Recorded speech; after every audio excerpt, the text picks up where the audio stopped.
कुंवर प्रमोद चंद Maurya Samajwadi party का सिपाही हूं और सत्ता तो 12 से जनता ने दिया था हमको और 12 साल में हमारे वर्तमान में राष्ट्रीय अध्यक्ष जी हैं, उस समय मुख्यमंत्री थे। उन्होंने उत्तर प्रदेश में बहुत काम करने का काम किया, जिसे आज हर जनता समझ रही है कि काम बोलता है जी। लेकिन कहीं ना कहीं सर देखा जा रहा है कि समाजवादी में अखिलेश के सत्ते में उन्होंने काम किया, ये समाजवादी कहती है, लेकिन तख्ता इस तरह से पलटा कि बीजेपी पूरी तरह से हावी हो गई और आगे योगी का राज चल रहा है। तो इस पे आप क्या कहना चाहेंगे? देखिए, ये भाजपा के लोग धोखेबाज हैं और गलत गलत बयानबाजी करके जनता को गुमराह करके सत्ता में आने का काम किए और जितनी भी जन कल्याणकारी योजना आदरणीय अखिलेश जी उत्तर प्रदेश में लागू किए थे, सबको बंद कर दिए और यहाँ तक कोई भी स्कीम अभी तक न भारत सरकार ने लागू किया जनता के लिए जो जन कल्याणकारी हो, न उत्तर प्रदेश में कोई स्कीम लागू किया जो आम जनता ये समझे कि सरकार कुछ कल्याणकारी कार्यक्रम चला रही है। इसलिए अब उत्तर प्रदेश की जनता पुनः अखिलेश यादव जी को याद कर रही है कि काम बोलता है। सर, आप भी एक पिछड़ी वर्ग के मिनिस्टर रह चुके हैं और कहा जाता है कि मौर्य वंशियों का कम से कम 12 से 13% तक उत्तर प्रदेश में आबादी है। तो इस चीज को लेके कहीं ना कहीं आपके समाज का फीडबैक ना मिलने की वजह से तो ऐसा नहीं हुआ कि सत्ता का पलटवार हुआ? ऐसा है कि इस संबंध में अखिलेश जी ने पिछड़ी जातियों को विशेष रूप से हमारे समाज के लिए तो बहुत बड़ा काम किया।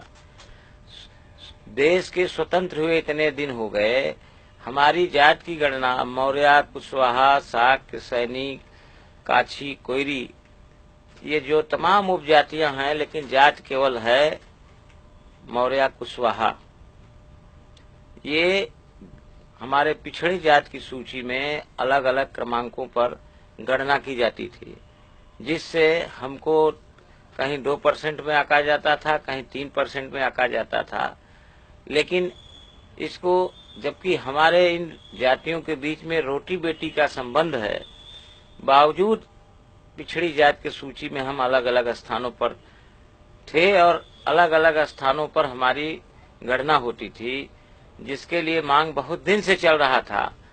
आयोग में भी कई मामले लंबित पड़े थे, लेकिन आदरणीय अखिलेश यादव जी ने सरकार के जाते जाते 26 दिसंबर 2016 को विधानसभा में पारित करा करके पिछड़ी जातियों की तमाम ऐसी उपजातियों को एक क्रमांक करने का काम किया, जो बहुत बड़ा काम है, जिससे आज हमारी गणना 13 से 14% के बीच में होगी और उसी हिसाब से हमारी सत्ता में भागीदारी भी पार्टी देने के लिए मजबूर होगी। पिछड़ी जात के लिए जैसे विश्वकर्मा समाज है, उसमें भी कई जातियों को अलग अलग क्रमांकों पर रखा गया था, लेकिन हमारे राष्ट्रीय अध्यक्ष और तत्कालीन मुख्यमंत्री ने उसको भी उसी शासनादेश के तहत एक क्रमांक करने का काम किया।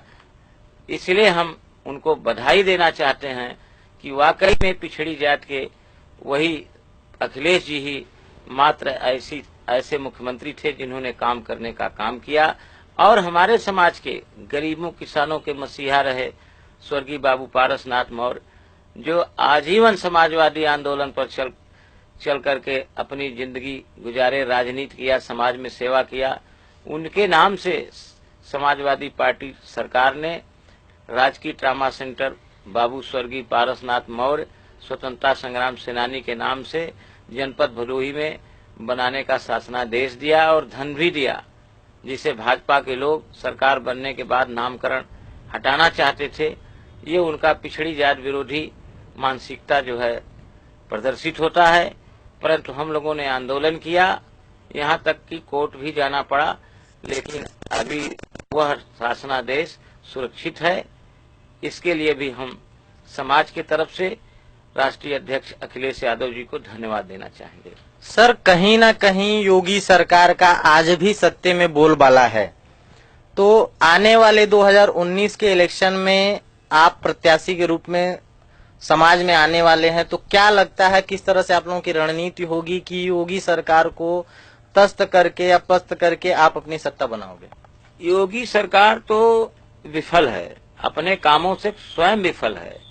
आम आदमी घुटन महसूस कर रहा है और अपने कल्याण के लिए, उत्तर प्रदेश के विकास के लिए वो अखिलेश को देख रहा है बहुत भी आशा भरे निगाहों से।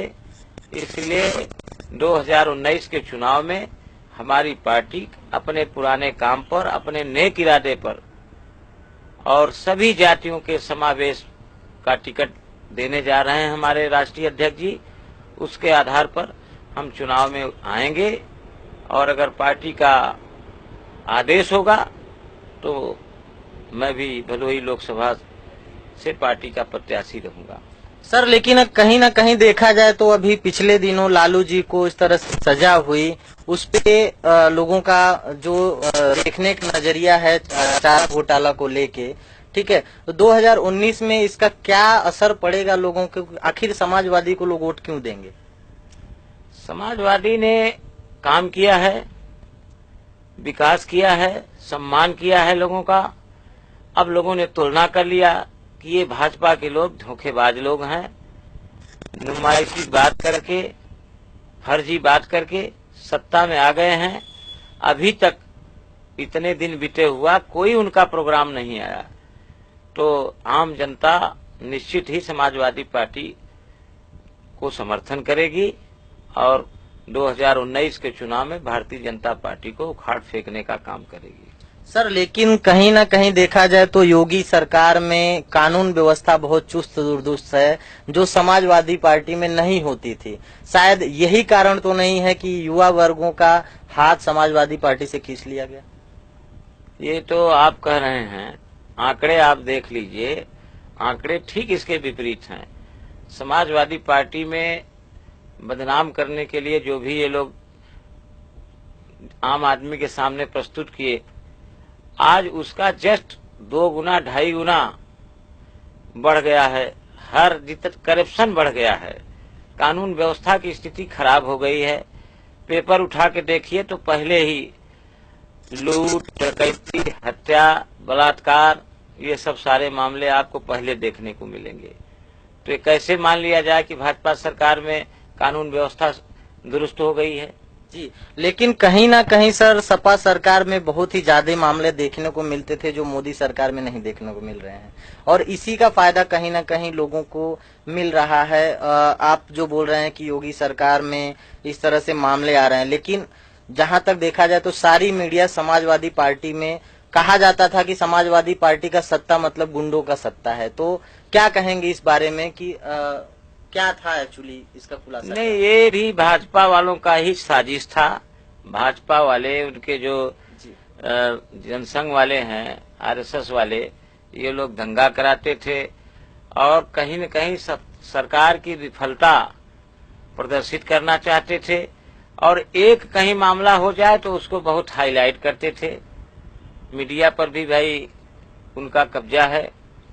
आप समझ ही रहे हैं कि क्या क्या हथकंडा अपनाते हैं भाजपा के लोग।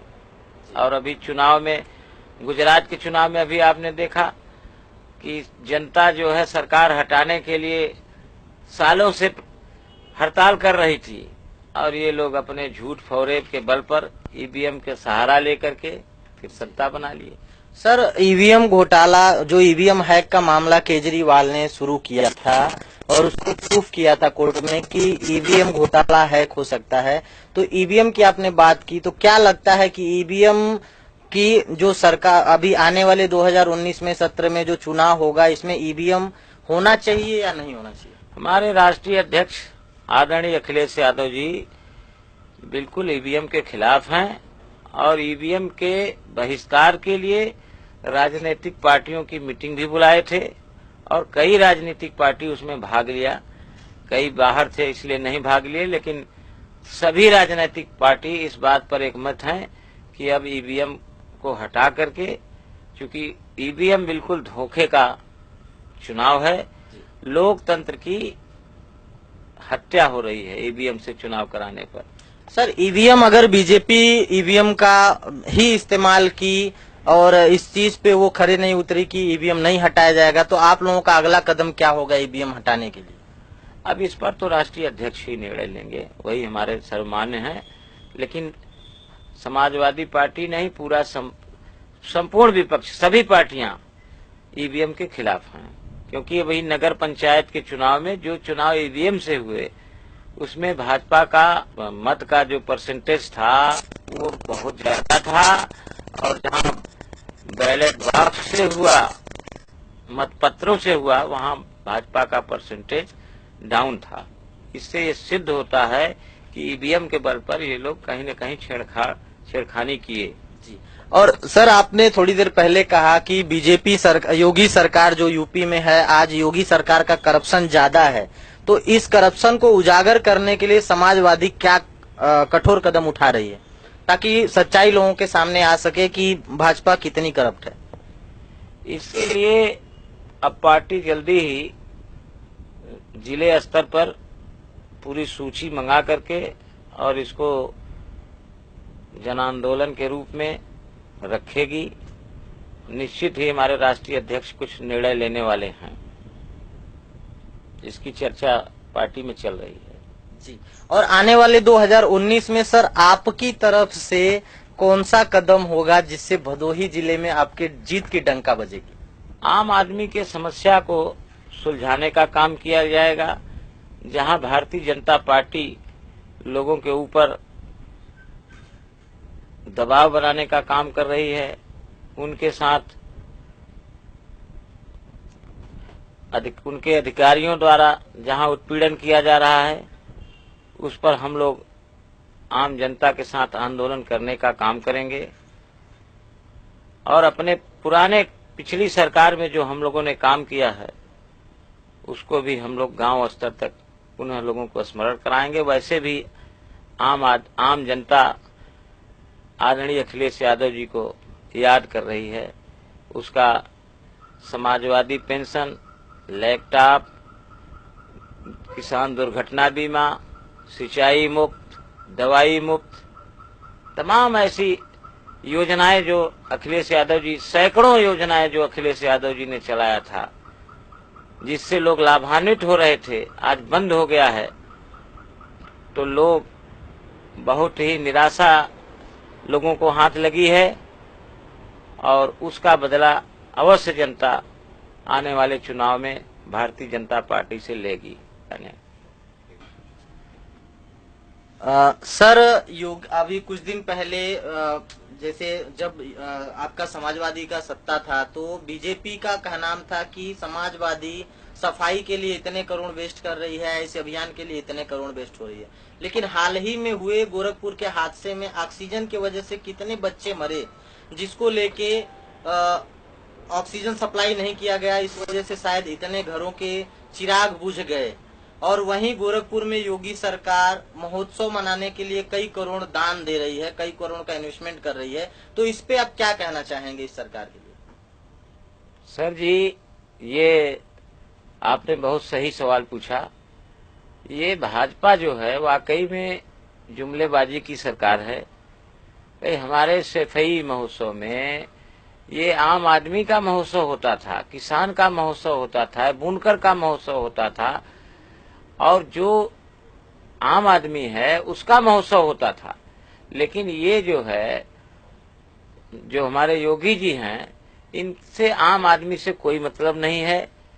प्रदेश का किसान मर जाए उसके लिए खाद की व्यवस्था नहीं है, लड़का हमारा जो भावी देश का भविष्य है वो मर जाए, इनके लिए बजट नहीं है। ये ऑक्सीजन के लिए पैसा नहीं दिए, कमीशन के लिए पैसा नहीं दिए, लेकिन अभी उस तर्ज पर ये महोत्सव लगाना चाहते हैं। महोत्सव के लिए इनके पास पैसा आ गया। तो ये जुमलेबाज लोग हैं, ये क्या करेंगे भगवान ही जाने, वही मालिक हैं। लेकिन आम आदमी जो उत्तर प्रदेश का जनता है वो समझ गई है कि काम बोलता है। जैसा कि देखा, भूतपूर्व सपा के ये मंत्री साहब ने इस तरह से बयानबाजी करते हुए बीजेपी के योगी सरकार को घेरे में लिया हुआ है। अभी हम जानेंगे कि 2019 में आने वाले चुनाव में ये लोग जितना भी उत्तर प्रदेश का विकास को रोका गया है, बीजेपी सरकार ने रोका है, या इनका कहना है कि बीजेपी सरकार का करप्शन है, उसको किस तरह से ये आम जनता के सामने लाएंगे और उत्तर प्रदेश का विकास करने के लिए इन लोगों के पास क्या रणनीति होगी। में आने वाले समय में इनके जो आपने जो कहा थोड़ी देर पहले कि ये करप्ट हैं, इनकी करप्शन को कैसे आप उजागर करेंगे और जनता के सामने लाने के लिए आपकी क्या रणनीति होगी। इन्होंने चुनाव में सबका साथ सबका विकास के नाम पर जनता को गुमराह किया। गड्ढा मुक्त करने का इन्होंने समय दिया कि इतने समय में मैं गड्ढा मुक्त कर दूंगा। उत्तर प्रदेश के अंदर किसी भी जिले में, तहसील में, ब्लॉक में सड़कों को देख लीजिए। जो हमारी सरकार ने बनाया था वो तो अपने जगह पर यथावत है, लेकिन इन्होंने जो काम कराया वो गड्ढा युक्त हो गई अभी जो इन्होंने बनाया। और गड्ढा मुक्त पुरानी सड़कों का तो बिल्कुल नहीं किए। क्या ये आम आदमी इसको नहीं देख रहा है कि भारतीय जनता पार्टी ने बहुत बड़ा अभियान चलाया गड्ढा मुक्त करने का, और सड़कें ज्यों की त्यों रह गई।